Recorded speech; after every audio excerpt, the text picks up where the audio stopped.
ದಿವಂಗತ ಮಂಜುನಾಥ್ ಸೀಗಿಯವರ 38ನೇ ವರ್ಷದ ಜನ್ಮದಿನಾಚರಣೆಯನ್ನು ಮಾಣಿಕ್ ನಗರದ ಅಂಧ ಮತ್ತು ಅನಾಥ ಮಕ್ಕಳೊಂದಿಗೆ ಆಚರಿಸಲಾಯಿತು.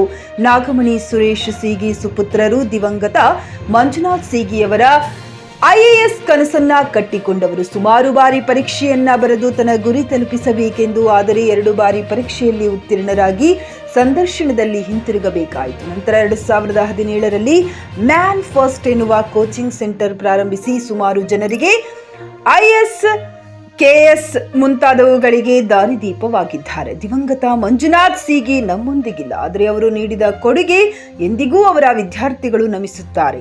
ಕಾರ್ಯಕ್ರಮದಲ್ಲಿ ಸುರೇಶ್ ಸೀಗಿ, ಮಲ್ಲಿಕಾರ್ಜುನ್ ಸೀಗಿ, ಪುರಸಭೆ ಸದಸ್ಯ ಹಾಗೂ ಜೆಡಿಎಸ್ನ ಮುಖಂಡ ವೀರೇಶ್ ಸೀಗಿ ಮುಂತಾದ ಮುಖಂಡರು, ಹಿತೈಷಿಗಳು ಉಪಸ್ಥಿತರಿದ್ದರು. ಹಾಗಾದರೆ ಮಂಜುನಾಥ್ ಸೀಗಿ ಕುರಿತು ಅವರ ಹಿತೈಷಿಗಳು ಏನು ಹೇಳಿದ್ದಾರೆ, ಬನ್ನಿ ನೋಡೋಣ. ಸುಮಾರು ವರ್ಷಗಳಿಂದ ನಾವು ಸೀಗಿ ಪರಿವಾರ ಸರಿ ಸಂಪರ್ಕದಾಗ ಇದ್ದಿದ್ದೆವು. ಮಲ್ಲಿಕಾರ್ಜುನ್ ಸೀಗಿಯವರು, ಸುರೇಶ್ ಸೀಗಿಯವರು.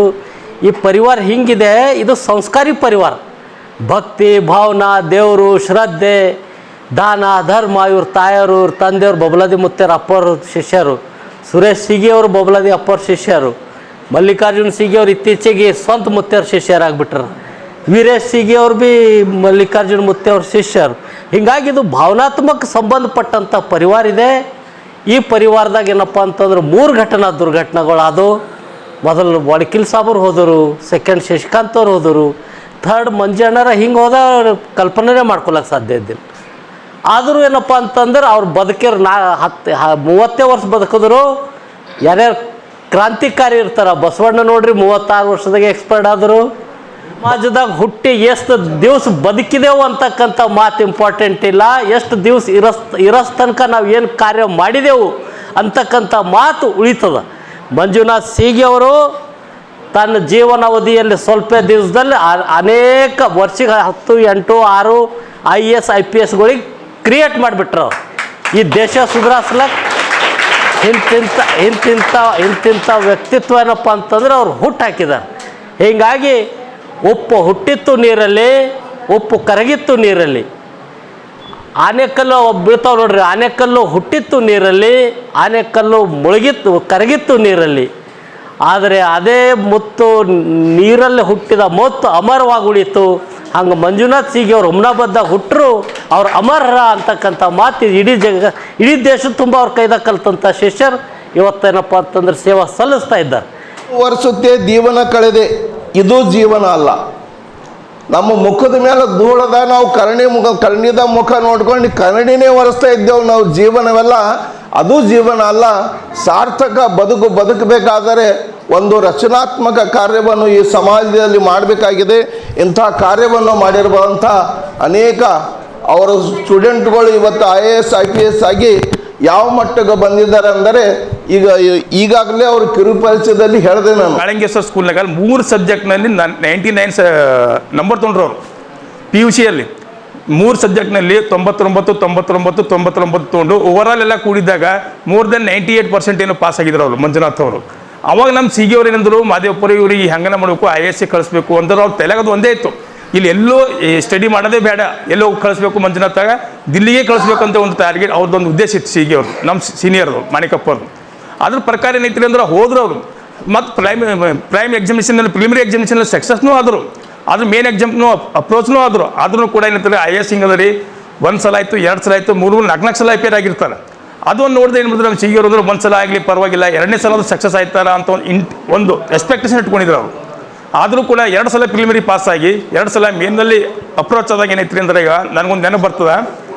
ಅವರು ಪ್ರಿಲಿಮಿನರಿ ಪಾಸ್ ಆಗಿದ ನಂತರ ಮೇನ್ ಪಾಸ್ ಆದಾಗ ನಮ್ಮ ಸಿಗಿಯವ್ರು ಏನು ಮಾಡಿದ್ರು, ಅವರಿಗೆ ಹರ್ಷದ್ ಗುಪ್ತಾ ಅಂತ DC ಇದ್ರು ನಮ್ಮಲ್ಲಿ.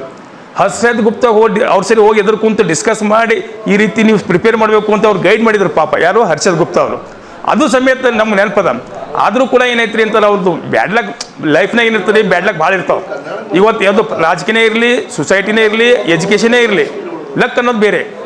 ಕೆಲವು ಟೈಮ್ನಾಗ ನಾವು ಎಫರ್ಟ್ ಮಾಡಿರ್ತೇವೆ, ಬಟ್ ನಮ್ಮ ಲಕ್ ಸಾತ್ಕೊಳ್ಳಂಗಿಲ್ಲ. ಕೆಲವು ಟೈಮಲ್ಲಿ ಎಫರ್ಟ್ ಕಡಿಮೆ ಮಾಡಿರ್ತೇವೆ, ಅವಾಗ ಲಕ್ ಸಾತಿರ್ತವೆ.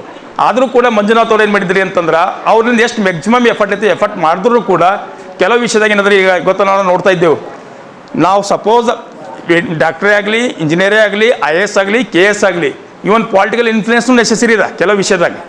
ಅಂಥದ್ದೊಂದು ಹೇಳ್ತಿಲ್ಲ, ಅದು ಆ ವಿಷಯದಾಗ ನಾವು ಸ್ವಲ್ಪ ಎಡವಟ್ ಮಾಡ್ಕೊಂಡಿವಿ ನಾವು, ನನಗೆ ಅನಿಸ್ತದೆ. ಯಾಕಂದ್ರೆ ಸಿಗಿ ನಾನು I am also nearest to the ಸಿಗಿ ಫ್ಯಾಮಿಲಿ ಅದ್ರ ವಿಷಯದಾಗ. ಯಾಕಂದ್ರೆ ನಾವು ಮ್ಯಾಕ್ಸಿಮಮ್ ಎಫರ್ಟ್ ಮಾಡಿದ್ರು ಕೂಡ ಪೊಲಿಟಿಕಲ್ ಗಾಡ್ ಫಾದರ್ ಬೇಕೇ ಬೇಕು ಕೆಲವು ವಿಷಯದಾಗ.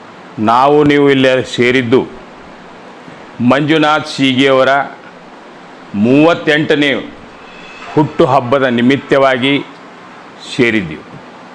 ಅದಲ್ಲದೆ ಸೈಡ್ ಬೈ ಸೈಡ್ ಅವರದು ಸುಮಾರು 3 ವರ್ಷದ ಹಿಂದೆ ಸೀಗಿ ಪರಿವಾರದಲ್ಲಿ ಆಗಲಾರದಂಥ ಘಟನೆ ಆಗಿ ಮಂಜುನಾಥ್ ಸೀಗಿಯವರ ದುಃಖದ ಸಂಗತಿನೂ ಸಹಿತ ಇವತ್ತಿನ ದಿನ ನಾವು ವಿಚಾರ ಮಾಡಲು ಏನಪ್ಪ ಅಂದ್ರೆ ನಾವು ನೀವು ಎಲ್ಲೆಲ್ಲರೂ ಸೇರಿದ್ದೀವಿ. ಸ್ನೇಹಿತರೆ, ಮಂಜುನಾಥ್ ಸೀಗಿಯವರು ಈಗ ಅನೇಕ ನಮ್ಮ ಮಿತ್ರರು ಏನಪ್ಪ ಅಂದ್ರೆ ವೇದಿಕೆ ಮ್ಯಾಗ ಕುಂತವ್ರು ಹೇಳಿದ್ರು, MP ಸಾಹೇಬ್ರು ಹೇಳಿದ್ರು, ನಮ್ಮ ರುದ್ರವಾಡಿಯವರು ಹೇಳಿದ್ರು, ಮಂಜುನಾಥ್ ಸೀಗಿಯವರು IAS ಮಾಡಲಿಕ್ಕೆ ತಮ್ಮ ವಿದ್ಯಾಭ್ಯಾಸ ಏನಪ್ಪ ಅಂತಂದ್ರೆ ದಿಲ್ಲಿಯಲ್ಲಿ ಕೋಚಿಂಗ್ ಮಾಡಿ ಅನೇಕ ಜಾಗದಲ್ಲಿ ಏನಪ್ಪ ಅಂತಂದ್ರೆ ಕೋಚಿಂಗ್ ಮಾಡಿದ್ರೂ ಸಹಿತ ಅವರು IASನಲ್ಲಿ ಉತ್ತೀರ್ಣ ಆಗಿಲ್ಲ. ಅದಕ್ಕೆ ಕೆಲವೊಬ್ಬರು ನಮಗೆ ಹೇಳ್ತಾ ಇದ್ರು ಈಗ ವಕೀಲ್ ಸಾಹೇಬರು ಏನಂತಂದರೆ ಅವರಿಗೆ ರಾಜಕೀಯದ ಏನಪ್ಪ ಅಂದ್ರೆ ಹೆಚ್ಚಾಗಿ ಪ್ರೇರಣೆ ಆಗಿಲ್ಲ, ಅದ್ರ ಸಲಕ್ಕೆ 99% ತೊಗೊಂಡ್ರೂ ಸಹಿತ IAS ಆಗಿಲ್ಲ ಅಂತಕ್ಕಂಥ ಮಾತು. IAS ಆಗಲಿ ಬಿಡಲಿ, 99% ಯಾವಾಗ ಮಾರ್ಕ್ಸ್ ತೊಗೊಂಡ ಮಂಜುನಾಥ್ ಸೀಗಿ ಅಂದರೆ IAS ಆದಪ್ಲೇನೆ ಅಂತಕ್ಕಂಥ ಮಾತೇನಪ್ಪ ಅಂದ್ರೆ ನಾನು ಹೇಳ್ತೀನಿ.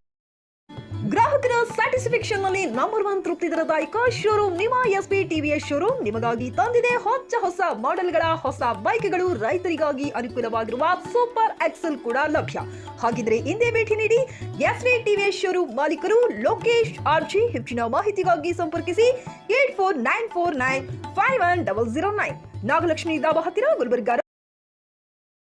Coat pant, sherwani, suiting, shirting, sari, dress material ಹಾಗೂ ಮದುವೆ ಸಮಾರಂಭಗಳ ಎಲ್ಲಾ ತರಹದ ಬಟ್ಟೆಗಳು ಹೋಲ್ಸೇಲ್ ದರದಲ್ಲಿ ಲಭ್ಯ. ಹಾಗಿದ್ರೆ ಹಿಂದೆ ಭೇಟಿ ನೀಡಿ RK ಫ್ಯಾಷನ್ ಕಲೆಕ್ಷನ್, ಬಸ್ ನಿಲ್ದಾಣ ಎದುರುಗಡೆ, ಹುಮ್ನಾಬಾದ್. ಹೆಚ್ಚಿನ ಮಾಹಿತಿಗಾಗಿ ಸಂಪರ್ಕಿಸಿ 8660601957.